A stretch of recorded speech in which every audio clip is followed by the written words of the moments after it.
udah dia tumbang, botol minuman tumpah. Jadi dia bawa Jack D, bawa apa ke ini ke lawyernya label sampai datang dapat laporan. Ini anak-anak ngomong gini kayak gitu kan. Kita putus kontrak aja. Gitu, Wah, marah-marah lah. Nah, terus akhirnya bubarnya kenapa, Pak? Itu sih ada banyak faktor ya. Yang utamanya sebenarnya akhirnya kita tahu bahwa ini nggak benar ini laporan penjualan. Oh, lu pengen keluar dari label itu. Oh, oke. Tapi udah terlalu jadi zombie kita. Dan oknumnya sebenarnya akhirnya mungkin di sini gua ngakunya di sini aja. Gua oknumnya gua. Jadi kenapa Plastik bubar gara-gara gua. Pada saat itu kondisinya Evo baru bubar. Oke. Kalau gua bikin band, istilahnya bikin band jadinya ngeband lah atau duo lah gitu kan, sama Elda, nggak etis. Stars and Rabbit. Itu Stars and Rabbit itu cuma 2 orang kan? Emang 2. Lu sama Elda. Kenapa bisa jadi lu? Ya pokoknya konflik internal gimana caranya keluar.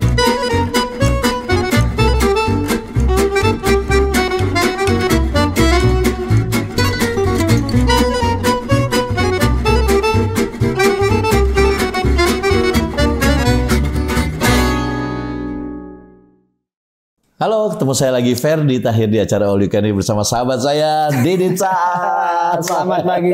Selamat pagi. Alhamdulillah akhirnya ketemu. Iya. Gue kemarin ini habis ketemu Didit. Jadi di satu majalah apa ya waktu itu ya? Gitar Plus lagi acara ulang tahun, gitu temu ngobrol seru gitu. Dan akhirnya gue dapet waktunya sekarang sama Om Didit. Dan yang DM Didit Saat ada ya, udah ada ya. Tapi ada yang DM ke gue minta lu, tapi Plastik Band.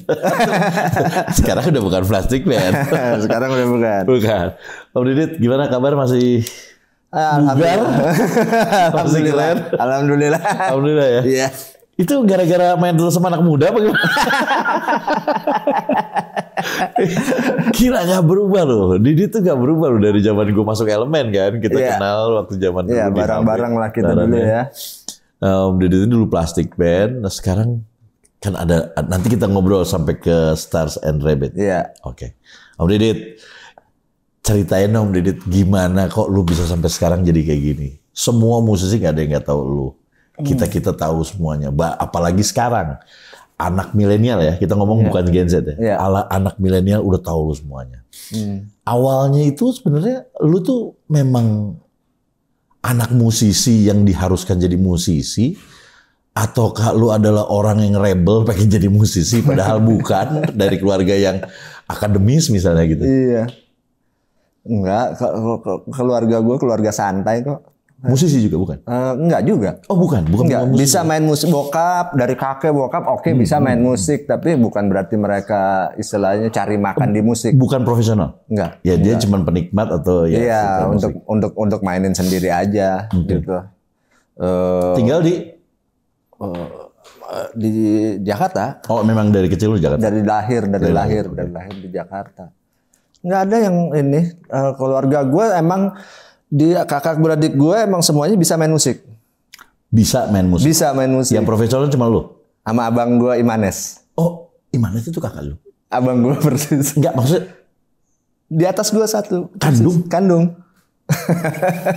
Itu legend mamen.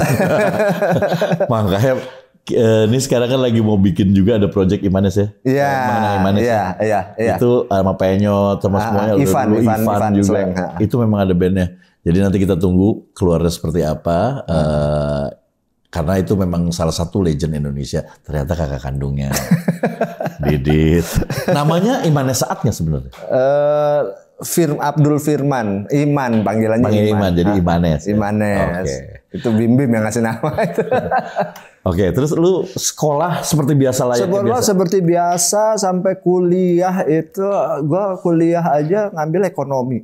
Oh, bukan musik? Lu nggak ngambil musik? Enggak. Oke. Waktu SMP gue waktu gue masih SMP itu gue sangat berharap banget gue bisa sekolah musik emang. Sampai gue nyari-nyari tempat-tempat kursus musik gitu kan. Oke. Gue cari gitu, wah cuman kok mahal-mahal ya. Oh, oke. Ya udahlah, nggak usah lah. Gue main-main sendiri di rumah. Sampai kedengeran sama kakek gue. Kakek gue sempat hampir tahu gitu gue pengen sekolah musik. Iya. Oke, ntar kamu kuliah musik ya. Kamu seneng dong. Wah, girang gua. Ntar kamu di konservatorium di Amsterdam katanya. Widih. Dijanjiin begitu. Wah, semangat gua kan. Iya. Meninggal. Beberapa tahun kemudian meninggal. Baru seneng ya. Nah, bokap nggak mensupport lu untuk musik juga? Kayak lu gitu. Supportnya cuman ya nggak ngelarang. Buat gue itu support yang paling gede. Support yang paling benar. Iya. Oke. Nggak ngelarang, tapi kalau sampai beliin alat sih nggak terlalu sih, nggak. Berarti lu punya gitar apa semua menabungnya ya kayak gitu? Iya. Oke. Nggak sekolah musik, sekolah biasa, tapi udah mulai ngeband dari SMP. Nah, dari SMP itu ada nggak yang udah jadi sekarang bintang yang dulu ngeband sama lu dari kecil gitu, ada nggak? Ya vokalis gua Plastik, Ipang. Oh itu dari kecil? Itu dari SMP gua main sama dia. Satu SMP. Oh Ipang itu dari kecil sama lu? Iya. Di Plastik itu yang dari satu sekolah tuh satu SMP sama gue. Di Plastik ada 3. Ipang, gua sama pemain bassnya Alex Du. Oke. Itu kita satu sekolah dulu SMP. Ipang itu yang BIP sekarang? BIP sekarang. Ipang Lazuardi. Oke. Berteman sahabatan, lu main band apa segala macam? Ngeband di SMP itu satu band juga. Namanya udah Plastik? Bukan. Bukan. Ya band SMP lah gitu. Masih cover bawain Motley Crue. Ya Motley Crue, oke. Kayak gitu-gitu. Sampai jadi Plastik gimana ceritanya, Pak? Ditolongin apa sama siapa gitu? Enggak, itu iya. Secara abang lu kan pemain band juga gitu. Enggak. Oke. Dari dulu ya itu dia, gue dari dulu emang nggak kepengen, emang nggak suka minta tolong. Pengennya nolongin orang. Wah, alhamdulillah. Kalau bisa nolongin orang jangan minta tolong. Terkenal dengan itu. Gua kenal ya Didit itu. Denger sebelum gue kenal orangnya, gue denger kalau itu minta bantuan ke Didit, Didit selalu mau membantu siapa aja. Nah itu yang gue soal musik ya, jangan duit. Gue bantu duit gue ya. Jadi ya itu akhirnya SMA kita nggak bareng lagi sama Ipang, sama Alex itu udah nggak bareng lagi. Gue SMA-nya sendiri, dia di mana nggak ketemu sampai kuliah. Gue di Pancasila, Ipang. Lu Pancasila? Pancasila. Berarti lu di bawah gua setahun. Lu ambil apa? Manajemen? Gue juga manajemen. 93 gue. Gue 91. Oh ya. Iya. Lu sama ini dong Reza ya? Artamevia? Iya. Iya kan? Iya. Manajemen. Gue manajemen juga berarti. Manajemen sama. Ini ya tembok ya. Iya. Mahasiswa tembok Berlin. Kita dulu lempar-lemparan botol sama teknik. Ya kan? Masih ribet ya zaman lu? Masih banget. Nah, jadi gitu ya. Iya, akhirnya ketemunya tuh gara-gara temen. Jadi gue SMA pisah kan. Gue SMA di Don Bosco. Yang sekarang jadi rumah sakit PI ya. Oke. Dulu di situ. Iya. SMA Don Bosco di situ dulu di PI. Terus ada teman sekolah gue di Don Bosco ini. Begitu lulus SMA dia bikin studio di rumahnya. Kayak studio lo begini nih. Iya. Studio di rumah. Bikin. Sering di situ. Ketemulah lagi gue sama Ipang lagi di situ. Nah, jadi Plastik itu jadinya. Nah, itu Arai almarhum juga di situ. Kenalnya di studio itu. Di situ kan akhirnya tadi siapa aja tuh? Alex, Ipang, sama Kopet yang pemain drum itu yang anak DB itu kan. Iya. 4 orang. Jadi itu kebentuk tuh band Plastik. Udah Plastik duluan. Udah Plastik. Oh, oke. Tapi di situ Ipang nanyain ke gue, ini kayaknya masih agak kosong nih. Lo mau nambahin pemain keyboard apa pemain gitar? Dia bilang. Ipang nanya ke gue. Iya. Lu jawab. Yaudah ntar gue pikir-pikir dulu lah. Udah gue balik, gue nongkrong lagi di Potlot gitu kan. Oh lu nongkrong bareng-bareng Potlot tuh memang dari dulu. Karena imannya sudah di situ duluan. Kita tinggal di situ dulu. Hah? Tinggal di Potlot?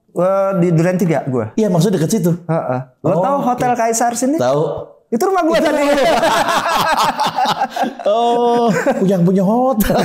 Enggak, bukan. Oke, terus. Jadi, oh gitu nongkrong. Jadi gue tetanggaan sama Sleng dari kecil, dari lahir. Oke. Gue lahir di situ. Lahir di situ. Duren 3. Oke. Gitu. Baru lu nyari. Iya, pas lagi di Potlot, lagi nongkrong gue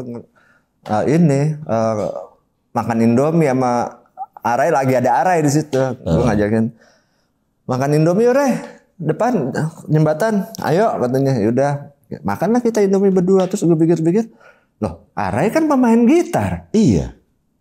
Udah gue tanyain aja, Rai, lo mau nggak ngeband sama gue? Gue bilang, ikut band gue, Plastik. Ayo, dia nggak pakai pikir panjang, dia orangnya begitu. Ayo, santai aja. Ya udah, gue ajak ke rumahnya Kopet itu, gabung. Pasti kan pertama cover dulu dong. Apa langsung lu? Oke, yang sekarang kita bikin band rekaman ya, kita bikin lagu. Ada cover dulu, manggung dulu sebelum itu. Nah, itu kelemahan gue dari dulu. Gue itu nggak pandai mengcover. Oh, oke. Jadi waktu SMP pun lu udah bawain lagu sendiri juga banyak. Bukan lagu sendiri, maksudnya masih cover, tapi aransemennya sendiri. Saya enak-enaknya sendiri aja. Makanya jadi nggak disamain ya. Karena nggak bisa. Kalau mau main persis gitu, kita misalnya Switch Out of Mine gitu melodinya, nggak bisa gue main persis kayak di kaset. Jadi begitu ngeband lagi, aku yang Plastik ini emang nggak fokus di cover. Udah bikin lagu aja, tapi bukan berarti mau rekaman. Oh, waktu itu nggak ada pikiran buat kesini? Nggak ada. Itu tahun berapa waktu itu tuh? 95-an. 95. Terus akhirnya jadi rekaman, dan kenapa waktu itu langsung orang-orang pada tahu semua ada Plastik Band? Itu gimana ceritanya? Itu kalau rekamannya dulu deh. Gara-gara lu di Potlot, atau gara-gara kakak lu? Apa gara-gara siapa? Apa gimana? Bisa rekamannya dulu ya? Iya. Plastik akhirnya bisa rekaman itu ditolong, bukan sebenarnya ya ditolongin. Jasanya si Bimo. Bimo mana? Netral. Si Bimo. Oh iya, Bimo juga gila juga, itu banyak juga kesana kesininya ya. Iya, jadi Netral tahun 94 dia rekaman pertama dulu di Buletin.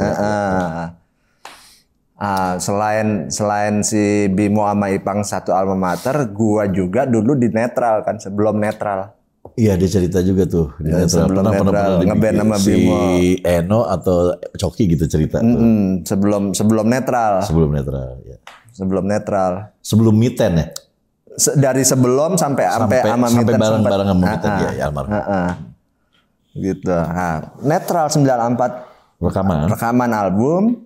Begitu tahu si Ipang sama gua bikin band, dia tawarin, "Lo ke label gua aja, kali aja diterima tuh," katanya. Oke. Gitu. Ya udah si Ipang follow up. Lu bikin ininya. Lagu udah bikin duluan, udah lama. Oh, udah bikin. Setahun sebelumnya udah bikin. Lu pakai apa bikinnya Bapak waktu itu? Pakai apa? Ipang kan bokapnya ini wartawan. Rekor tape. Punya yang buat direkam. Yang buat wartawan itu. Kecil, tapi canggih tuh. Taruh aja udah situ bikin. Anjing jelek banget Aceh. Jangan ditaruh deket drum aja. Ya itu demonya itu. Yang kita tawarin itu. Tawarin itu ke sana, bawa itu kaset. Lihat tuh orang zaman dulu tuh ya. Sebegitunya gitu, nggak ada excuse loh. Oh, kita masih belum bagus soalnya hasilnya. Wah, dulu yang penting materi sih ya, sama soulnya ya. Iya. Nah, langsung diterima apa ada proses penolakan dulu? Nggak, langsung terima. Langsung. Sistemnya gimana waktu dulu? Pas diterima tekan kontrak dapat dibayar, atau kan kayak zaman sekarang? Oh, nanti ya kalau laku dapat royalti, gimana sistemnya?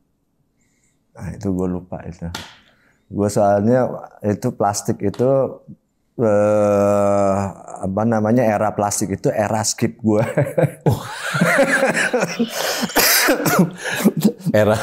Kalau zaman kalau kata Audit bilang era banyak ngezoom. Skip gue kalau itu. Jadi ada cerita lagi.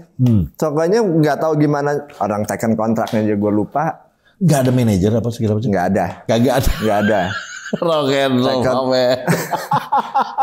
Oke terus. Gue lupa ya teken kontraknya gimana. Pokoknya tahu-taunya kita udah, rekaman gitu nih ke studio nih. Oke. Studio gede nih. Studio iya dong. Mewah di Kemanggisan. Udah oke, take lagu pertama. Take lagu pertama si Kopet drummernya. Ya, ini dong take drum dulu kan pertama kan, take drum. Berarti udah pakai metronom loh, mainnya udah pakai metronom. Iya, udah bikin guide pakai metronom gitu. Ya, drum take. Gitu. Pet, take. Kok nggak main-main? Pet. Tumbang. Nggak jadi rekam. Jadi satu tim habis. Terus ternyata di ruang take itu di samping drumnya itu udah dia tumbang, botol minuman tumpah. Jadi dia bawa Jack D bawa apa ke ini kok. Sampai datang lawyernya label sampai datang. Kenapa? Sore itu juga datang ke situ, dapat laporan. Ini anak-anak gini kayak gitu kan. Kita putus kontrak aja. Gitu, wah marah-marah lah. Waduh, tapi akhirnya selesai juga. Akhirnya diterusin, besoknya kita terusin. Dapat berapa hari waktu itu untuk satu album? Dulu kan nggak ada single ya, dulu nggak ada single ya, dulu album. Album langsung. Pokoknya yang gue inget itu kalau zaman kita itu dulu. Waktu kontrak itu dijatahin itu 30 shift itu harus sampai beres. Mixing. Sampai mixing. Oh. Sealbum. 10 lagu. Berarti satu hari kan 2 shift ya? 2 shift. Jadi cuma 2 minggu. Ya 2 minggu. Termasuk 2 minggu mixing. Udah sama mixing mastering. Mastering enggak. Oh, mastering enggak. Video klip juga enggak ya. Pokoknya enggak. itu Pokoknya sampai mixing tuh 30 shift. Oke. Lo atur sendiri deh, mau mixingnya berapa shift, take-nya berapa shift, atur sendiri. Oke, jadilah band Plastik. Jadi keluar album pertama. Video klip bikin berapa biji waktu itu? Album pertama 2 kalau nggak salah ya. Yang bikin siapa Pak? Masih ingat nggak? Pemain gas gua anak IKJ juga. Bikin sendiri? Dia anak IKJ Cinema kebetulan. Jadi dia kerjaan sendiri. Kita dulu kerjaan sendiri. Oh gila ya. DIY. Nih dulu. Coba lu bayangin dulu. Zaman dulu tuh rock and roll banget. Jadi rock and roll itu ya. Bukan musiknya. Bukan. Kalau zaman kita tuh stylenya tuh rock and roll. Lifestyle-nya tuh rock and roll gitu. Iya. Nah udah nih. Plastik kan. Sampai sempat berapa album ya? 3. Dapat 3 album. 3 album? 3 album. Menurut lu sukses nggak? Pada saat itu karena belum ada sosmed, terus laporan, ya tahulah. Ya laporannya juga nggak jelas. Ya oke. Jadi jujur aja gue pada saat itu sampai album ketiga itu sampai ada Facebook, gue nggak tahu kalau band itu sukses atau ngetop. Tapi segema itu, tapi tetap bilangnya belum berhasil. Nggak tahu bahkan gue nggak tahu. Nggak pernah nanya. Nggak pernah nanya dan kalau dikasih tahu juga ya bukan nggak pernah nanya bukan nggak peduli tapi nggak kepikiran gue untuk nanya untuk ini. Itu karena lu skip terus apa gimana? Yang penting barang ada aja. Lu sampai sebegitunya dulu Pak? Iya. Sampai nyoba kemana Pak dulu Pak? Apanya? Barang tuh cuma minum doang apa gimana? Oh enggak, Putau. Sampai ke situ ya? Iya. Emang lagi musim ya? Itu satu band pakai semua dulu? Enggak, cuman Ipang aja enggak. Oh Ipang tuh enggak ya? Enggak. Oh, dari zaman itu dia udah sholat 5 waktu duluan. Kalau lu baru tadi? Baru tadi dari sini. Bedanya kalau yang dulu begitu, tapi lu lihat. Jangan lu lihat dulunya, lu lihat sekarang ada masalah Twer. Itu alhamdulillah. Nah, udah nih, kenapa bubar Pak? Padahal menurut kita Plastik itu kan adanya dulu di sini nih Pak, di atas nih Pak. Wah, band ini kayak ada Plastik, ada ini apa segala. Kenapa lu bubar? Dan sayangnya gue nggak tahu juga itu. Nggak tahu ya? Nggak tahu, gue ada di situ nggak tahu. Gila. Gue nggak tahu. Dulu Pokoknya gue manggung, yang penting barang ada. Abis itu gue manggung, jebret, orgasme selesai pulang. Orgasme selesai. Orgasme udah beres. Iya kan itu Gila, kan. ya. Kita manggung, kalau plastik itu manggung orgasmenya yang dicari. Iya. Gitu. Tapi duit pada kemana? Ke mabok itu. Udah. Gue dari pertama kali bikin plastik, plastik itu, gue modalnya cuma 1 gitar sama efek 3 biji. Mobil-mobilan. Iya. Oke. Itu sampai album ketiga selesai, sampai bubar, ya masih itu aja. Nggak nambah, Pak. Nggak nambah. Sama Arai juga. Nah, kalau misalnya dengan keadaan yang mungkin lo bisa ngelihat gitu, atau lo bilang katanya, wah udah di sini gitu, plastik gitu. Iya dong. Gitu. Tapi enggak, sampai itu bubar, sampai ya alatnya cuma itu aja. Sama Gorai juga begitu. Nah, kalau mau tahu, almarhum Arai itu dulu sempat keluarin terakhir itu Ride the Sky namanya. Lu sama lu juga ya? Sama gue juga. Nah, itu Ride the Sky juga bagus tuh lagu-lagunya. Itu sahabat gue tuh satu kembaran. Nah, terus akhirnya bubarnya kenapa, Pak? Itu sih ada banyak faktor ya. Yang utamanya sebenarnya 2. Tapi sebenarnya ada lebih dari 2 sih lebih. Yang pertama, akhirnya kita tahu bahwa wah ini nggak benar ini laporan penjualan. Oh, lu di situ, oke. Oke. Terus gimana caranya biar ini pengen keluar dari label itu? Oke. Berarti lu nggak nyaman lah di label itu pada saat itu. Nggak nyaman. Oke.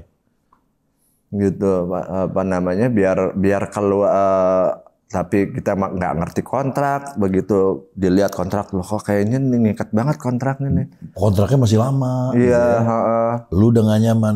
Bubarin aja.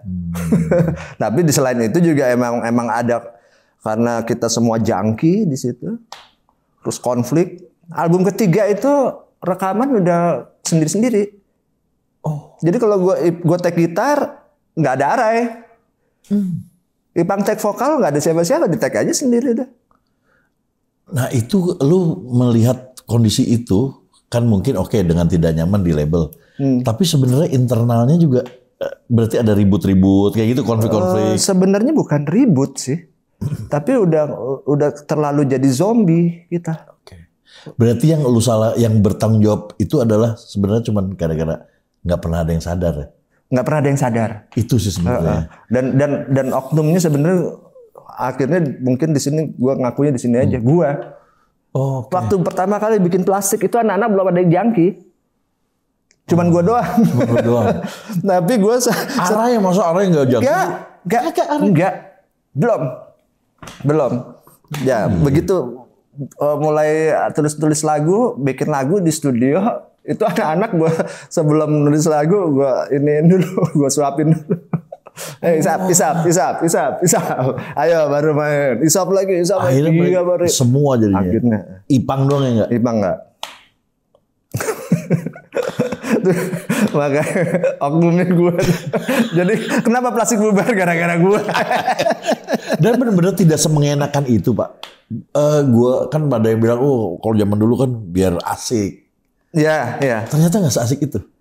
Ya kalau udah jadi jangki ya udah nggak asik lagi. Karena udah nggak peduli sama apapun. Iya, jadi egois ya. Iya kan? Jadi sendiri aja gitu. Nyari selamat sendiri. Ya. Oke. Setelah itu bubar, tapi hubungan masih tetap. Waktu itu masih nongkrong di Potlot juga.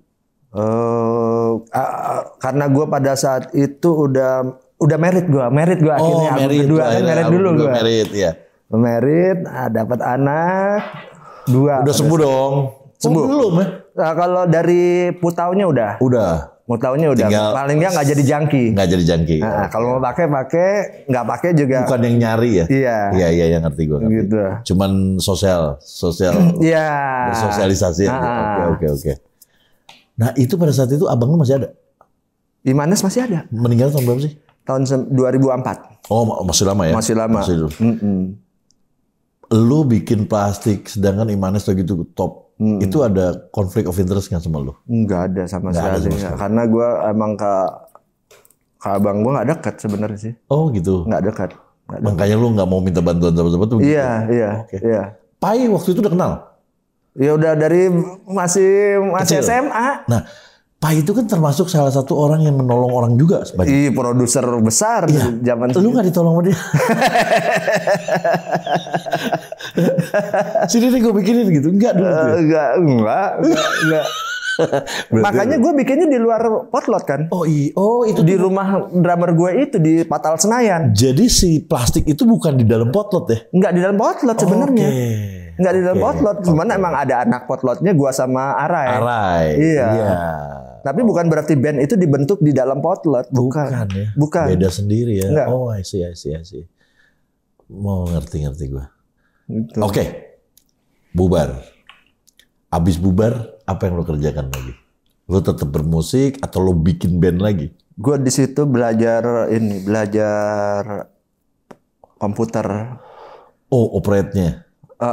Jadi tahun 97, 98 pas lagi zaman kerusuhan itu, rame-rame kerusuhan, gua di situ pas kayak mirip COVID kan, kita nggak bisa kemana-mana ya. Kita nggak bisa kemana-mana. Iya. Jadi gue di situ gue pakai waktunya buat belajar komputer. Di saat itu gue bilang satu saat ini kita bisa rekaman di komputer, gue harus belajar dari sekarang. Oh, waktu itu udah mikir gitu ya? Iya. Gue belum punya komputer.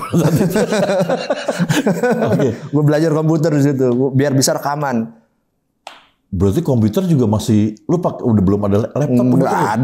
Belum ada sih laptop cuman nggak terjangkau. Iya, mewah banget. Ya mewah banget IBM kan. Iya. Udah gue belajar aja komputer gitu. Oh gini cara pakainya, terus gue cari tahu gimana kalau buat rekaman komputer. Gitu dan alat-alatnya juga nggak kayak sekarang kan, belum ada sound card gitu, nggak kayak sekarang. Terus akhirnya berbuat lagi kapan? 98 gue belajar komputer, tahun 2000 plastik bubar. Oh dinyatakan? Iya. Dinyatakan bubar.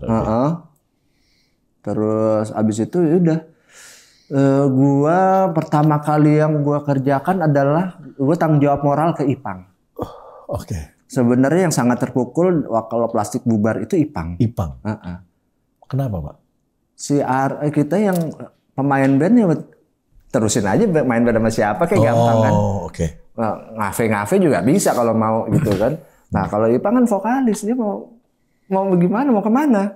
Akhirnya gue di situ karena udah belajar komputer, gue mau coba-coba jadi produser. Gue produce lo bikin album solo. Lo gituin karena terasa ya tanggung jawab lo sama Ipang. Iya, ya sohib dari kecil juga kan. Dan gue ngeliat ini banget dia untuk nerusin karir musiknya susah banget. Capability-nya kan juga bagus gitu kan. Iya. Itu gue pertama itu gue produce solo, gue bikinin album solo Ipang. Dan itu pertama kali gue produce album buat orang lain. Berarti Ipang keluar album tahun 2000 solo. Iya punya ada. Lu yang produce satu album? Satu album. Musiknya juga lu? Iya. Tapi kurang make it kayaknya ya, karena gue nggak begitu dengar. Karena nggak sempat promo, nggak sempat apa, terus dia ditarik BIP. Ditarik BIP itu tahun berapa ya? 2002 mungkin. Iya pokoknya 2002 ya. Setelah Raga dia bikin Raga sama Hari Budiman terus tapi nggak jalan. Iya. Bikin BIP ya. Iya. Jadi albumnya belum sempat dipromoin, belum sempat apa. Dan lo tau lah Ipang kapasitasnya gokil ya. Iya, aman. Gila nyanyinya gokil, soulnya dapet banget. Gue sampai gini, kalau Ipang nyanyi gue sampai bilang, ya Allah kapan suara saya kayak dia ya. Saya bilang, enak banget gitu kalau dia nyanyi kan. Dia kan, wah udahlah canggih. Di situ lu terus ngeband lagi nggak? Belum, gue ngelatih skill produce gue dulu masih terus. Habis Ipang gue produce albumnya Syaharani. Syaharani bikin project di situ tahun 2002. Belum. Masih Syaharani jazz solo. Berarti lu bikin musik jazz? pada saat itu bahkan bukan jazz. Gue bikinin Syaharani sealbum itu gue produce musiknya world music. Oh, kayak yang ada Sitar, ya, ada kayak gitu-gitu world music ya. Oke. Ada Darbuka pakai world music yang agak elektronik, tapi world music. Satu album. Sealbum. Oke. Gitu. Nah, itu sebenarnya produce gitu dapat duit nggak sih, Pak? Ya mungkin dibayar maksudnya. Ya karena ini semua itu indie semua kan gitu. Ya. Jadi misalnya iya juga ya nggak seberapa lah. Kayak Oke. Penghasilan lu dari mana selama itu udah nggak ngeband lagi lo, Pak? Nggak tahu gue juga. Ya. Nggak tahu gue. Tapi bisa hidup aja. Oh, gue itu dari itu kan perumahan. Dari masih ada plastik tahun 97 atau 98 itu. Gue sebenarnya gara-garanya album pertama Plastik itu sempet tour. Oke. Sempet tour itu. Nah, turnya itu bareng Potret. Oke. Iya zaman itu sama Potret. Potret turnya. Pulang tour, gue ditelepon sama manajernya Potret. Mas Didit, halo saya manajernya Potret. Oh iya, gimana? Ini Mas Arya Yunir katanya mau minta tolong Mas Didit main gitar kalau buat manggung-manggung, bisa nggak? Oh, oke. Jadi lu ngegitarin Potret? Sambil. Padahal Asik masih ada pun. Sampai lama juga berarti ya? Sampai tahun 2000 Arya Yunir itu dapat green card, dia pergi ke Amerika. Iya, betul. Terus abis itu si Melinya bikin solo. Break baru lo? Malah gue terusin di situ terus nemenin Anto sama Meli terus. Oh iya, barang banyak dari situ ya. Iya. Masa income lo ya. Oke. Jadi ya udah manggung itu aja tuh. Kalau yang nggak terlibat di grupnya, tapi lu manggungnya lu ikut. Manggungnya. Oke. Sampai 2004, 2005. Lumayan kan tuh panggungnya mereka. Lumayan. Oke. Itu lumayan lah buat makan sehari-hari lah. Iya. Gitu. Pada saat kemudian lu bikin lagi album bareng sama Evo atau duluan atau SKF? SKF, abis yang Rani yang world music itu. Lu bikin SKF. Rani bilang kita bikin band aja yuk Dit. Katanya. Oke. Bikin band aja nanti sama kita bertiga sama Kang Doni Sohendra almarhum. Oke. Gitu. Wah gue mah nggak ngerti jazz Ran katanya. Gue bilang gitu kan. Gila Doni Sohendra lagi. Iyalah Krakatau. Iya. Maestro, gue bilang, gue gak ngerti jazz. Udah gak apa-apa, lo main aja apa yang lo bisa. Nah, di situ gue demen ya tapi. Oke. Di situ gue tertarik banget kalau ada yang soalnya selama gue main musik itu juga gue nggak pernah nentuin bahwa gue gitaris rock, apa gitaris jazz, apa gitaris dangdut. Oke.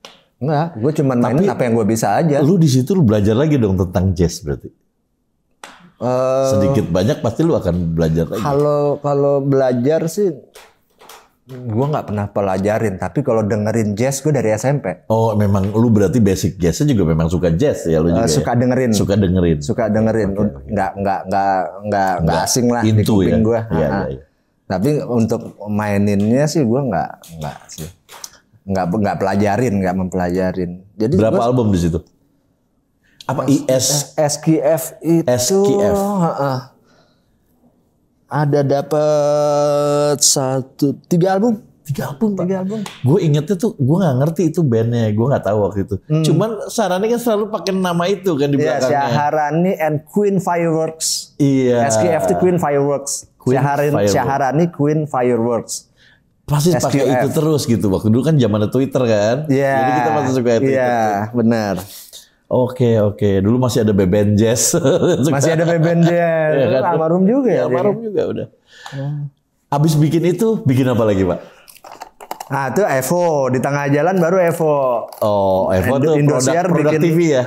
Produk TV ya?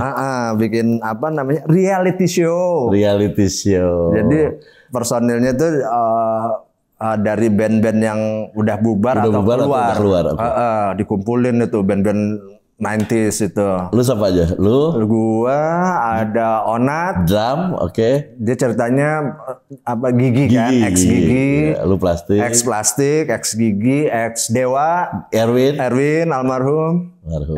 X Best Jam. Adnil. Oke. Itu pemain semua. Terus ada satu lagi pemain keyboardnya Angga, itu anak Berkeley lagi itu dia. Oke. Dari Amerika. Gitu. Jadi cari vokalis. Nyari vokalis. Dapat vokalis namanya Si Elda ini. Oke. Bagus. Enggak bagus. Maksudnya penjualan apa booming, hype-nya juga nggak dapet. Ya kalau hype-nya banyak ini banget. Karena kita di Indosiar itu intens banget Dipromoin terus ya? Ya reality show. Oh iya. Iya kan? Pertama kali TV ada yang acara musik reality show itu yang lebih dari sejam, yang waktunya saya enak-enak sendiri acara itu. Itu dia. Jadi mulai jam 7 malam prime time bisa sampai jam 1 malam tuh acara. Wah, anjir, iya. Sebelum ada apa namanya? KDI, dangdut, apa. Iya, sebelum ada itu ya. Oke. Itu dari jam 7 malam bisa sampai jam 1, jam 12 malam. Tapi duit itu. Ya. Karena kan per episode ada duitnya. Oke. Tapi Akhirnya secara dapat vokalis itu. Dapat vokalis. Tapi gue bilang sebenarnya itu vokalis yang dapat lah Elda tuh kan. Ya. Sebenarnya gue nggak mau kasih buat Evo itu. Oke. Lu yang dapat apa TV yang dapat sebenarnya? Kan kita audisi. Oh, lu audisi dapat dia. Tadinya lu mau taruh di mana? Lu mau produce jangan-jangan? Iya. Oh gitu. Gue mau produce. Oke. Gue bilang yang ini gue waktu audisi di Jogja itu kan. Ya, audisi di Jogja. Gue bilang yang ini gue mau bawa ke Jakarta. Gue nggak mau lose kontak sama orang ini. Gue mau produce. Kuping gue mau bisnis lah sama dia lah.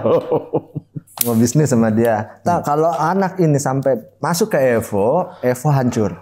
Nggak cocok soalnya. Oke, iya sih. Itu kan suaranya unik banget. Nah, suaranya unik. Evo bandnya band rock. Band rock, iya benar-benar. Masa dikasih vokal kayak gitu? Lo aja juga ngeliat, oh nggak sih, nggak cocok kan? Nggak cocok sih. Iya. Harus sesuatu. Anak-anak Evo mintanya itu juga sama, ngiler ngeliat suara unik itu. Kurang bagus menurut lo? Nggak match ya? Nggak jadi lah bandnya lah. Nggak jadi. Oke. Ya kisah itu ntar ada di podcastnya, detailnya ada di podcastnya si Soleh. Soleh ya? Oke. Detail itu, ngeceritain itu semua. Oke. Begitu itu selesai. Anggaplah ya udah cuman ada aja tapi nggak begitu gimana. Yang mana? Yang si Evo. Gua nggak masukin hati emang dari dulu. Biasa aja udahlah. Cari duit, kerjaan udah beres. Iya, Akhirnya tetap lu ambil kan? Iya. Dan ini yang mau gue tanya. Nih, ini poinnya ini sebenarnya. Kita itu kan band 90-an. Dari 90 bukan band di keluar, 90-an tuh kita udah mulai berkarir di band. Oke?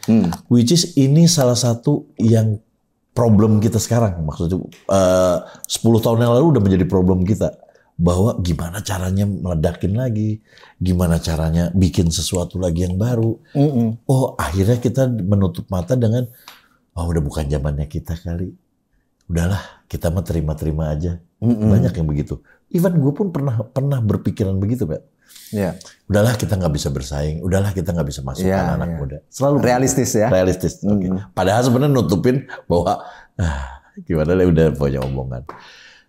Gue tahu-tahu, gue dengar sebenarnya dari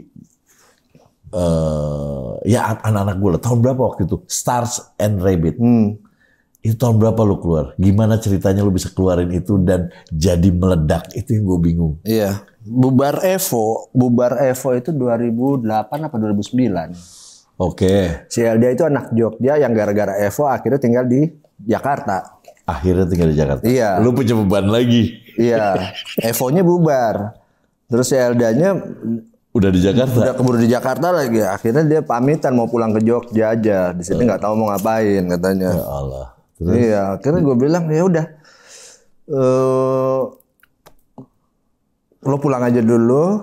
Tapi anytime lo mau ngelanjutin karir musik, cari gue. Oh lo begituin. Oke. Terus balik dia. Dibalik dah. Oke. Pulang. Setahun 2 tahun lama, setahun bertahun. Berarti di atas tahun 2 tahunan. 2010 dong ya? Iya. Udah Sekitar 2010 tuh Elda baru nelpon gue lagi. Oke. Dia bilang, "Bab, gue mau ini mau lanjutin." Dia bilang. Manggil lu apa, Bab? Bab ya, anak-anak manggil gue Bab. Manggil lu Bab. Itu anak gue sebenarnya yang cewek. Dulu waktu umur 2 tahun itu kalau manggil gue bisanya Bab, bukan Pah, bukan. Oh, jadi ngikutin tuh orang-orang semua. Semua anak-anak semua Arai, Ipang semua manggilnya Bab semua. Jadi Bab si Bab katanya. Sampai si Elda ini. Oke. Adnil gitu, si Onat apa sama. Pas dia telepon lagi, dia balik ke Jakarta lagi. Iya, dia telepon lagi, dia mau nerusin. Dia bilang mau main musik. Mau nerusin musik. Gitu. Dan apa namanya? Pada saat itu Elda umur berapa tuh? Apa memang anak muda? Anak muda. Memang anak muda. Oke, berarti memang angkatannya dia nih ya. Iya. Oke, terus dia datang ke Jakarta. Iya, belum. Oh, belum. Belum. Justru gue apa namanya? Di situ gue bilang, oke, mau terusin. Oke, sekarang lo di Jogja. Terus gue bilang, kalau lo nerusin, gue udah tahu banget ujungnya. Karena gue tahu Elda nggak bisa main musik. Oke. Oh, dia nggak ada background musik. Oke. Berarti cuma suaranya unik. Oke. Suaranya unik aja. Satu instrumen pun nggak bisa dia. Oke. Kalau dari situ gue langsung kebaca ujungnya ntar bareng gue juga nih. Gitu kan. Ngerti gue. Tapi pada saat itu kondisinya Evo baru bubar. Oke. Kalau gua bikin band, istilahnya bikin band jadinya ngeband lah atau duo lah gitu kan, sama Elda, nggak etis. Buat gua bukan nggak etis ya, maksudnya ya nggak etis tapi nggak enak juga lah. Iya. Okay. Ininya nanti. Berarti pikiran lu cuma solo lah. Kalau mau lo bikin solo. Oke. Bikin solo atau kalau gua tahu lo nggak bisa solo juga. Lo tetap butuh partner yang ini. Gue bilang lo cari partner yang di Jogja juga, jadi lo nggak perlu ke Jakarta untuk ngerti ini bikin demonya. Iya, ngerti. Lo harus bikin demonya soalnya. Gitu. Lagu yang tulis sih dia. Oke. Gitu. Dia cuman bisa mambling bahasa nyamuk. Humming aja ya. Pakai HP. Oke. Gitu. Dijadiin demo deh nih, ntar jadiin demo, minta tolong siapa, ntar anak-anak di Jogja minta tolong kan banyak. Dan udah jadi demonya, baru kesini buat iniin. Akhirnya jadi. Lu ke Jakarta baru nih, mereka ke Jakarta. Ke Jakarta. Udah berdua dia. Datang berdua. Oke. Gitaris satu lagi. Apa main gitar. Terus? Gitu. Udah, gue bikinin satu album sampai jadi. Stars and Rabbit. Oke, terus. Enggak, gue bikinin. Itu berarti pure gini. Berarti produser tunggal lu satu, musik semuanya lu. Iya. Ya dong, karena cuma ada gitaris doang. Lagu pure dia semua. Iya. Lu bener-bener nggak terserah dia aja mau digimanain gitu. Iya, gue tahu banget sih soalnya. Gue tahu banget. Oke. Dan yang album pertama itu langsung meledak apa gimana? Itu akhirnya setelah proses panjang gitu, itu lama loh prosesnya itu. Oh gitu, nggak lama. Langsung? Enggak secepat itu. Gua screeningnya panjang sekali karena banyak yang buat gue belum layak. Oke. Itu perjuangan panjang itu. 2010 Elda kontak gue, terus gue suruh bikin demo secepatnya. Akhirnya baru jadi itu 2014. Lama dong ya? Iya. Oke, 14. 2014 itu baru rilis. Kalau nggak 2015. Tapi yang gue tahu elunya juga masuk di Stars and Rabbit loh. Iya, emang apa namanya apa ya? Bukan jadi produser doang. Itu nanti di. Oh, nanti. Nanti. Pada saat itu begitu dulu albumnya jadi di 2014 atau 15 gitu. Oke. Indikasi pertamanya itu 2015 akhir itu dapat award Album of the Year majalah Rolling Stone Indonesia. Oh, lu dapat itu tuh? Wow. Di tahun 2015. Lu dapat AMI juga kalau nggak salah ya? Iya, AMI dapat.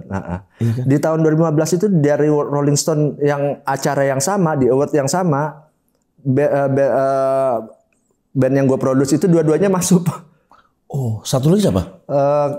KPR, kelompok penerbang roket. Oh, penerbang roket lu juga. Gila. Oke, iya gue tahu. Itu gue ngerjainnya sama itu. Gue sambil ngerjain Sarsen Rabbit sambil ngerjain si KPR. Oke. Di tahun itu. Masuk dua-duanya? Keluarnya bareng albumnya. Dua-duanya dapat award yang sama. Album of the Year ini. Rolling Stone. Didit luar biasa, Didit.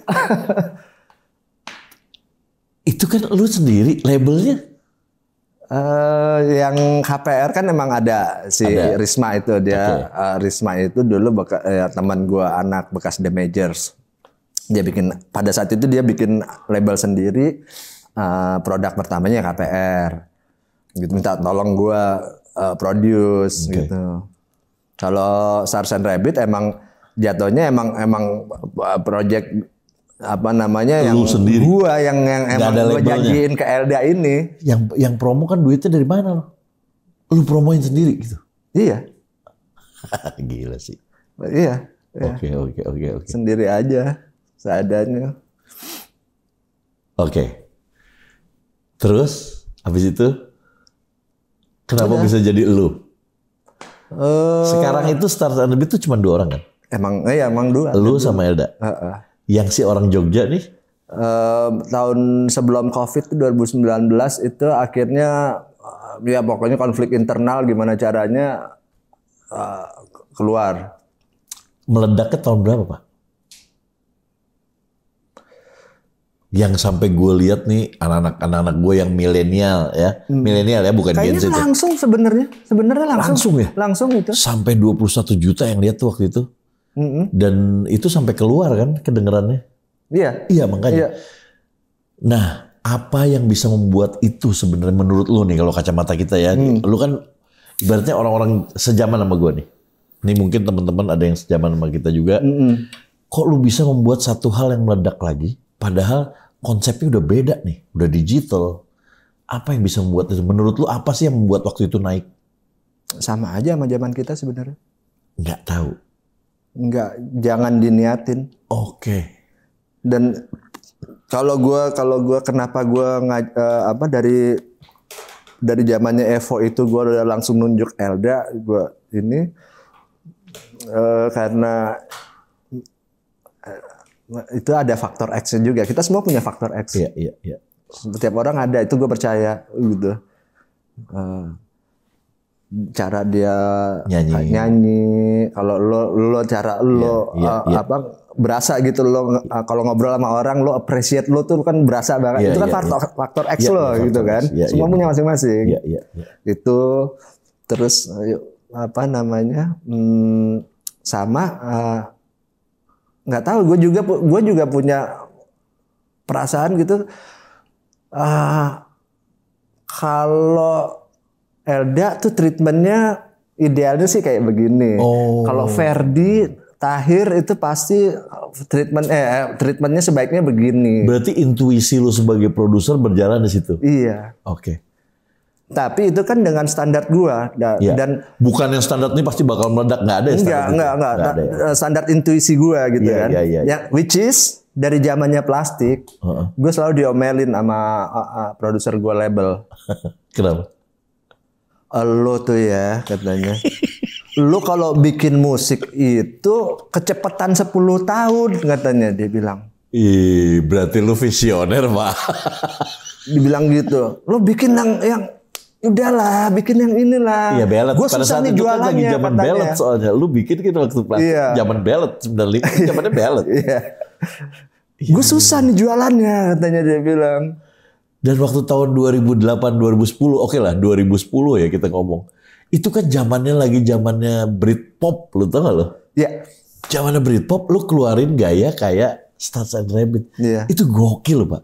Gue sih terus terang kalau gue jadi produser waktu itu, gue akan mengeluarkan ya udah kita keluarkan aja, jangan berharap meledak ya.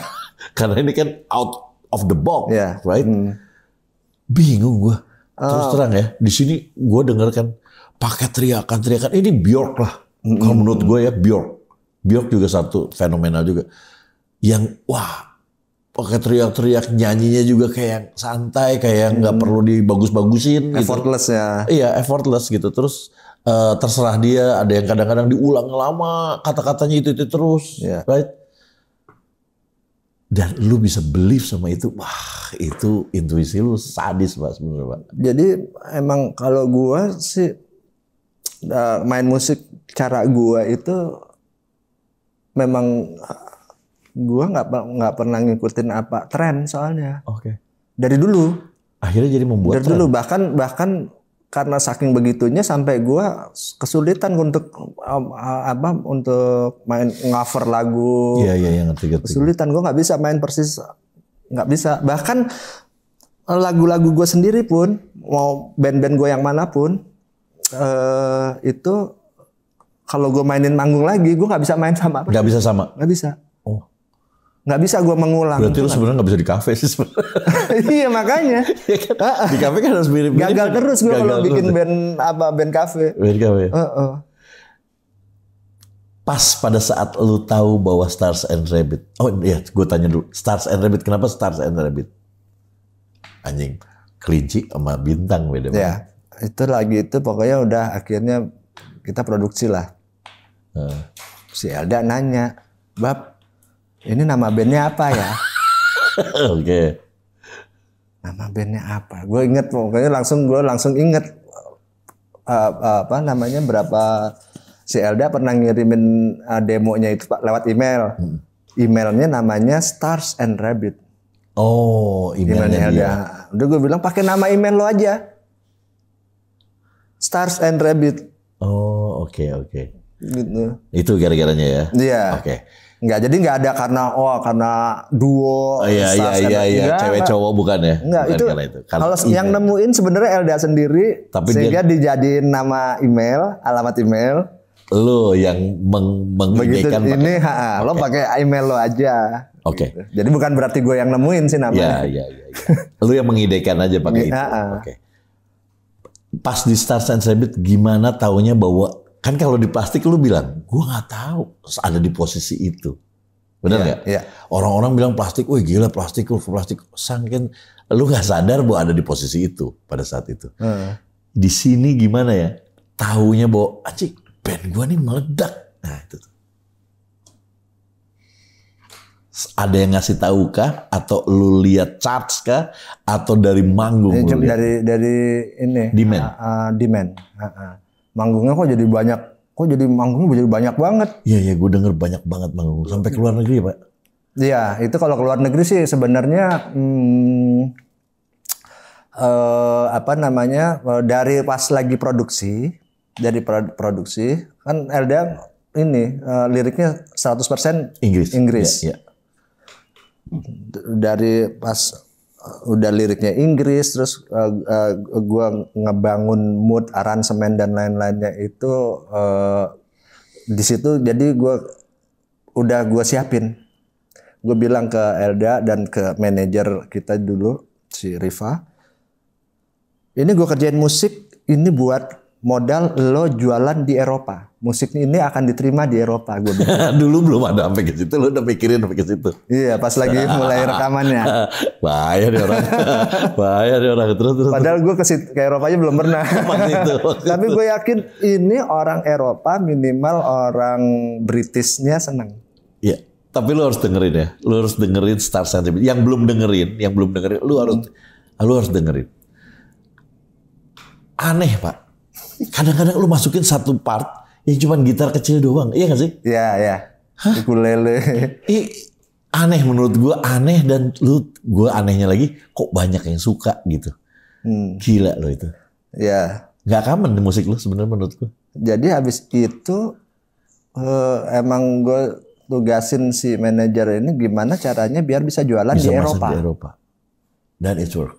Pokoknya dapatlah satu kesempatan bisa bikin London tour. Wah. Ya.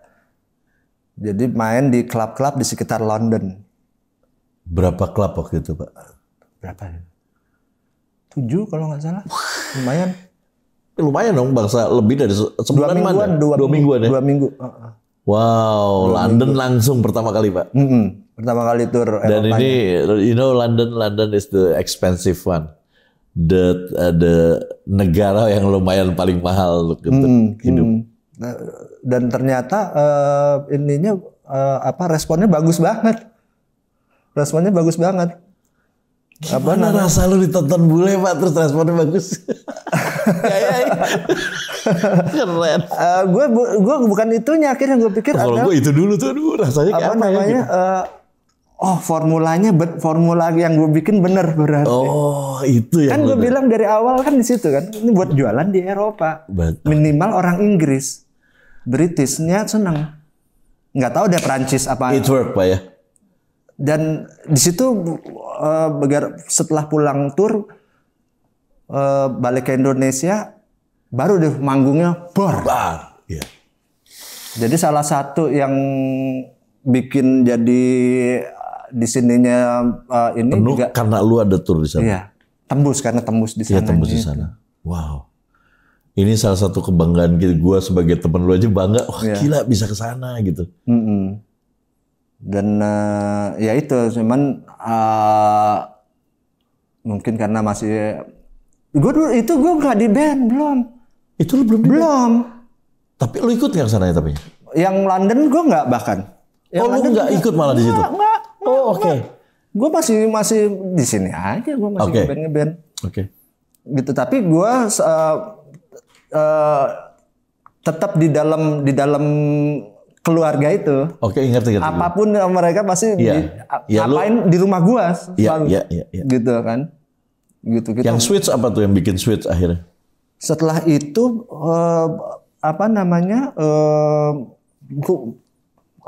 tur kan banyak gitu, manggung banyak, tur yang lain banyak, tur Asia. Iya, gue dengar sih. Dan Asia mana aja tuh? Jepang, Cina, Filipina, Thailand, pokoknya Asia lah. Iya. Gitu kan. Terus belum yang tur di Indonesianya banyak gitu, sebulan itu bisa sampai 20. Manggung 20 titik sebulan mungkin. Terus gue di sini udah curiga nih. Nah, anak-anak ini kan masih di bawah kita kan, masih muda kan, 10 tahun di bawah kita. Masih 30-an umurnya pada saat itu. Masih segede ini. Iya, Bang ada. Segede-gede ini si Abang. Wah, terbuai pasti gue bilang ini akan sindrom. People change, kena sindrom. Iya. Terjadi, Pak. Gue minta, ini udah 2015 album pertama. 2017 minta materi album 2 dong gue. Mana materi album 2? Kita harus produksi. Nggak bikin mereka. Target gue setahun sekali bikin album. Ini 2 tahun lewat belum ada album. Oke, terus? Udah gue ini cuman pending sampai 2019 nggak ada album juga. Berarti cuma 1 album? Iya, sampai 2019 itu cuma ada album. Akhirnya apa yang lo berpikir? Enggak, akhirnya mereka ribut-ribut sendiri. Oke. Keluarlah itu yang gitaris itu. Oke. Gitu. Mau nggak mau lu harus temenin. Iya, gimana? Si Elda nggak bisa kalau nggak ada. Bikin album lagi. Bikin album lagi keluar 2020. Itu pun gue 2019 mereka ribut-ribut. Terus akhirnya 2009 tahun itu juga ribut-ribut terus keluar gitu kan. Dengan keadaan nggak ada materi. Iya. Jadi sementara itu 2019, sementara awal 2020 kita dapat jadwal tur Asia lagi. Sebaiknya kalau tur-tur begitu harus sekalian karena promo. Punya harusnya ya. Ya udah gue bilang bikin. Gue sih tadinya nggak mau, jangan gue lagi lah gitu. Gue udah tua, gue udah mau kepala gocap. Jangan gue lagi. Cuman siapa yang bisa dari bulan Oktober bulan Februari itu harus udah bisa dipromoin. Bentar lagi dong. Oktober, November, Desember, Januari. Dalam 4 bulan itu harus dari nggak ada lagu harus sampai bisa 1 album. Siapa yang bisa? Akhirnya mau nggak mau lu lagi bikin. Akhirnya gua di situ karena gua yang bikin juga, jadi kepaksa gua ini. Ya udah jadinya gua. Jadi Stars and Rabbit sekarang adalah lu sama Elda. Padahal gua tahun 2019 itu gua udah bikin 1 album solo untuk ini. Album terakhir Didit saat di industri. Gua mau pensiun, niat. Gue mau dong album solo lu gue taruh di bawah ya. Oh iya, boleh. Ini albumnya Didit yang bikin buat sendiri, harusnya bagus ya. Jadi gue ceritanya itu maksudnya ini album solo tuh harfiah solo. Itu lu nggak mau rekaman lagi ceritanya abis dari situ?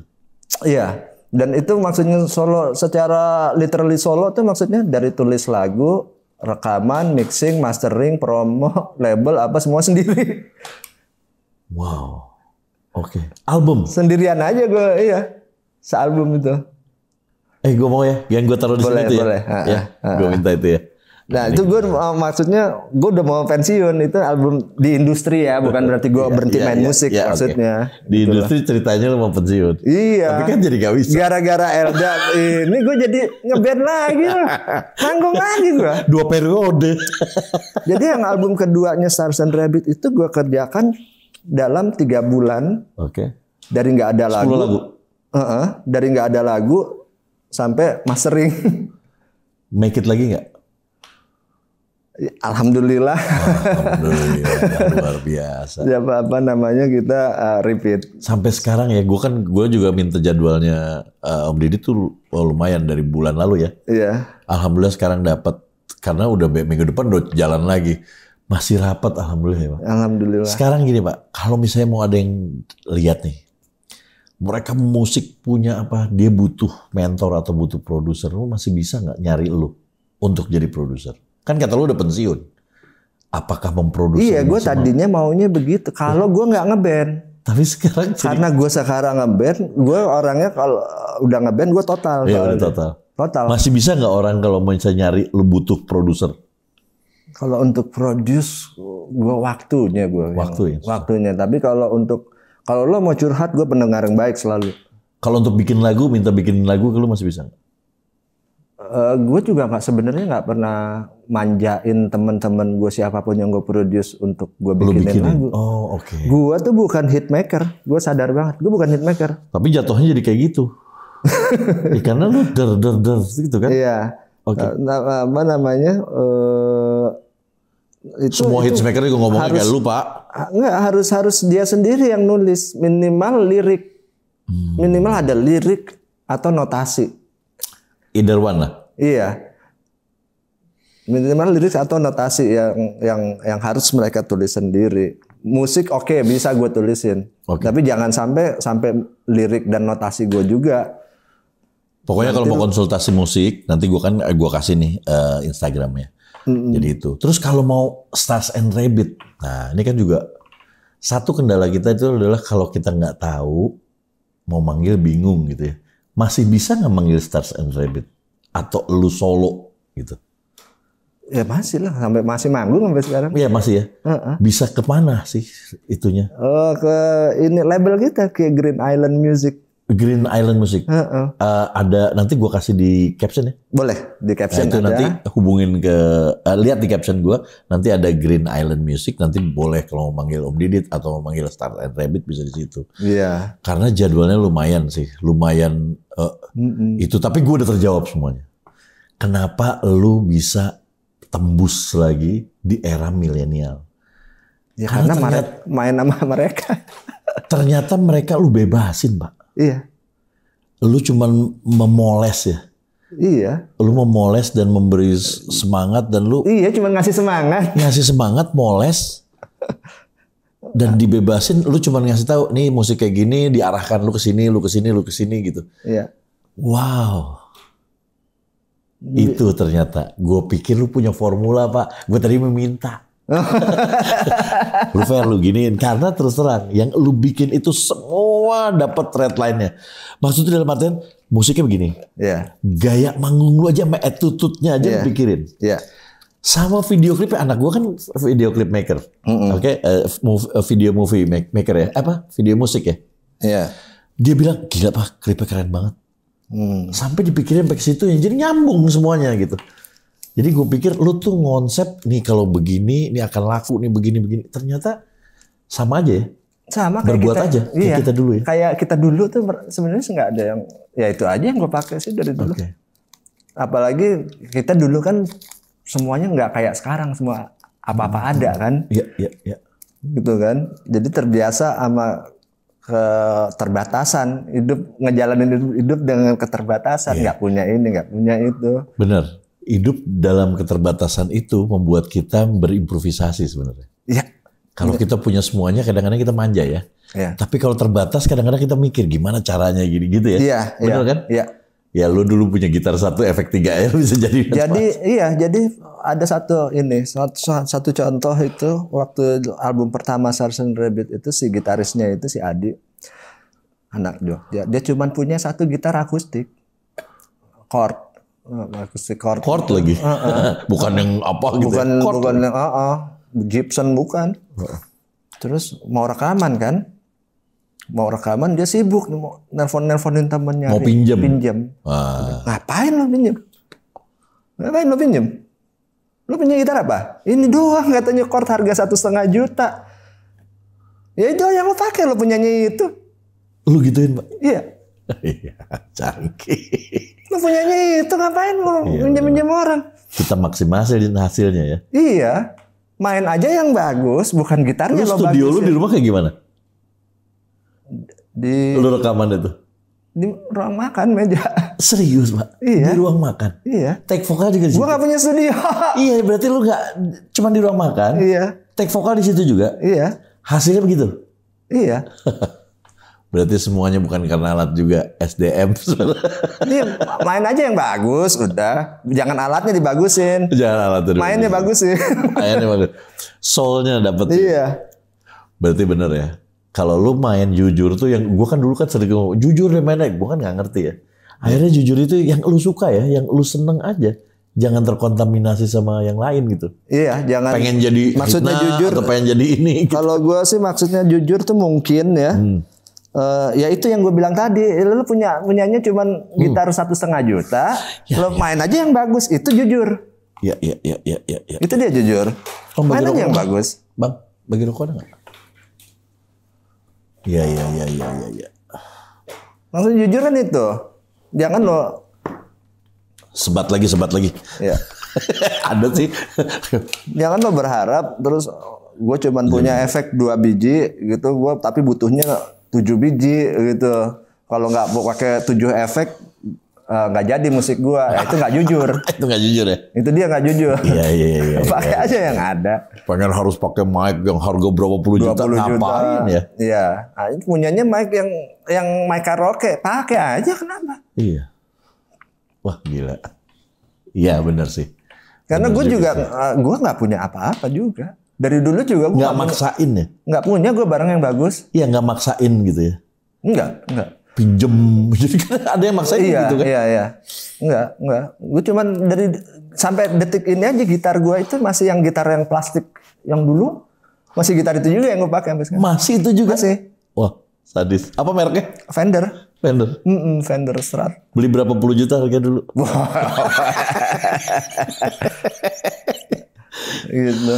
Terus karena gue ngerjain yang gue kerjain, gue banyak produce, cuman yang gue produce juga kan teman-teman gue sendiri yang gue emang biasanya yang emang mereka punya potensi tapi nggak punya akses. Iya nggak punya akses ya, kadang-kadang gitu. Ya itu yang gue produce kan begitu, sehingga ke guanya juga nggak ada timbal balik. Harus gimana gitu. Enggak ya, maksudnya artinya gue nggak dapat uang banyak juga, makanya gue juga nggak kebeli juga alat-alat yang bagus selama ini. Wah, Om Didit itu luar biasa loh. Om Didit benar-benar nggak cari duit sini ini. Jarang loh musisi zaman sekarang nggak cari duit. Nggak punya. Sound card yang murah juga sama yang gue pakai itu. Ya Allah. Komputer sampai sekarang aja dari 2012 sampai sekarang ya masih itu juga, komputer tua juga. Jangan bercanda sama yang tua-tua. Kalau mau meledak aja. Berarti sebenarnya meledak itu adalah hasil yang memang kita nggak pernah tahu ya. Nggak pernah. Nggak ada rumusnya loh. Jadi ada datang, suka banyak yang datang gitu atau telepon. Ya. Bang, bikin anak saya nih bang, meledakin bang. Jadi sebenarnya nggak ada. Makanya gue selalu bilang nggak bisa saya. Iya, ya benar. Nggak tahu caranya gimana, nggak tahu. Bikinin lagu yang enak, ya menurut saya yang enak seperti ini ya silakan. Kalau nggak mau ya udah. Ya. Meledak belum tentu. Benar. Memang betul ya? Nggak bisa lah, nggak bisa. Mau Pai juga lo tanyain gitu. Meledak kan nih Pai gitu. Mana berani dia bilang wah ini meledak. Ini pasti meledak nih gitu. Nggak mungkin berani, gue yakin orang-orang kayak gitu. Dani Dewa kan lo tanyain berarti gitu. hanya penipu yang bisa ngomong begitu. Iya dong. Dia nipu dong. Dia maksudnya, ini pasti meledak nih. Ini pasti meledak. Ya kita nggak tahu, kita nggak Nggak hasil. tahu, nggak pernah ada yang tahu. Itu rahasia Tuhan. Iya betul. Sekarang udah punya cucu Pak? Satu. Gue 2. Aki-aki gitu ya. Aki-aki time. Lihat nih, rokok juga begini. Ya, sama satu lagi, gua mungkin sepaham sama Didit sama yang lain bahwa kita nggak usah takut tuh umur kita berapa, karena kita mau berkarya kayaknya nggak kepentok umur deh ya. Enggak. Karena kan di pikiran kita masih mau berbuat aja. Iya. Ya, nggak ini apa namanya? Kalau gue lihat dari yang senior juga gitu,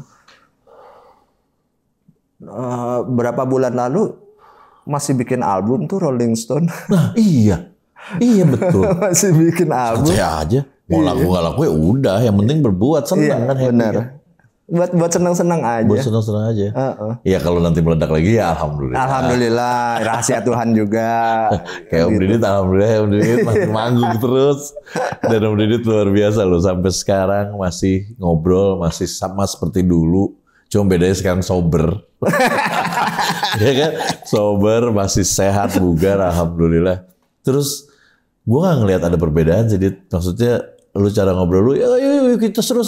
Jadi kayak masih muda aja gitu, yang seru. Nggak yang, aduh nanti deh ngomong sama manajer gue, aduh kayaknya sudah tidak bisa kayaknya. Iya. Itu juga yang gue habit seperti itu dari dulu emang gue udah nggak suka. Lu nggak suka dari dulu? Nggak suka, guanya yang nggak suka gitu. Memang lu bukan style lu begitu? Bukan style gue. Iya, bukan style gue. Bukan style lu. Ya udahlah gue aja gitu ya. Iya, kayak misalnya yang simpel apa namanya, kalau misalnya mau ke bandara gitu, mau dijemput nggak gitu, ngapain jemput Iya, lu sampai sekarang masih gitu. Gue naik gokar aja bisa. Iya, naik taksi kayak naik gitu. Iya, sama loh gue. Iya kan. Iya, kadang-kadang suka worry orang gitu ya. Iya. Tua amat di worryin gitu. Terus sekarang memang aktivitas berarti cuma di lagi Star and Rabbit, nggak ada produksi yang lagi yang lain? Belum. Nggak ada, paling cuman ada gua keutangan satu ini almarhum Imanes, dia sebelum meninggal. Yang ini yang kita mau bikin? Bukan, ada lagi. Ada lagi. Okay. Sebelum meninggal itu dia lagi bikin album. Lu mau terus, berarti ada suaranya dong lu? Ada suaranya. Wow, lu mau bikin seperti antologi? Iya. Yes. Iya. Wah, cakep tuh. Lu yang main gitar dong? Iya dong. Jadi lu nanti video kan bisa kayak dibikin pakai AI bisa sekarang. Iya, gampang lah itu. Tapi ya itu gue masih ada keutangan itu, dan itu gue belum rampung sebenarnya. Baru ya sekitar 80% lah harus gue ini. Album? Lagi. Satu album, 10 lagu. Kalau butuh suara ya. Kan bangga juga lo pernah bareng ya. Sambil gue cicil ngerjain itu. Tapi Om Didit, thank you banget loh. Ini ceritanya seru dan kita akhirnya banyak tahu di sini. Lalu lihat ya di sini ya, nggak ada excuse buat kita berbuat, buat kita berkarya apa aja. Dan jangan pernah juga, aduh kita kayaknya udah nggak musim deh, udah nggak musimnya, udah nggak layak. Nggak ada. Namanya masih kita berkarya, masih kita berkreatif, jalanin aja gitu. Setuju. Ya kalau misalnya nanti mau meledak ya itu urusan Allah lah ya. Iya. Allah bilang meledak. Iya. Nggak dipromoin juga bisa meledak. Yang dipromoin banget kalau belum meledak ya belum. Benar. Jadi santai aja. Dan ingat, dulunya seperti apa kita hasil akhir sebenarnya. Sekarangnya seperti apa. Intinya itu bukan wah dulunya hancur. Kita banyak banget zaman kita ya. Dulunya kayak gimana ya udahlah masa lalu. Tapi yang masih survive siapa nih sampai sekarang? Ya itu berarti kita sadar bahwa ada begini gitu. Om Didit, thank you banget waktunya. Gue yang thank you udah diajak ke sini. Aduh, gue seneng banget ada lu bisa. Karena gue tahu banget orang-orang teman-teman kita banyak banget yang pengen duduk di sini. Aduh, gue nggak tahu apa-apa, tahu-tahu ada di sini. Thank you banget. Gue sampai gimana ya? Gue sosok lu dan nama lu itu banyak gue denger di mana-mana gitu bahwa lu Didit sering membantu sendiri. Dan ternyata ya pas begitu gue ngomong sama lu langsung jawab, oke Fer, kapan? Ntar kita atur waktu ke tempat lu. As simple as that, yang gak ada, aduh gimana ya nanti gimana. Yeah. Wah thank you banget ya. Yeah. Mudah-mudahan lu bisa menjadi cahaya buat teman-teman semuanya terus. Amin. Dan karir lu terus sampai tua. Bareng-bareng kita. Ya, salam buat keluarga ya. Thank you Om Didit. Buat kalian semuanya, thank you yang udah dengerin sampai habis. Nanti ada solonya Om Didit yang tadinya di usung-usung mau jadi terakhir, ternyata belum boleh. Allah bilang belum boleh untuk menjadi pensiun. Nah ini ada solonya, ntar gue kasih di sini linknya ada di situ juga. Terus kalau mau tanya-tanya soal Stars and Rabbit atau solonya Om Didit seperti apa, nanti gue kasih juga ada Green Island di ini caption. Ya, thank you banget. Komen, dengerin, lu lihat seperti apa, menurut kalian seperti apa komen. Ya, bye.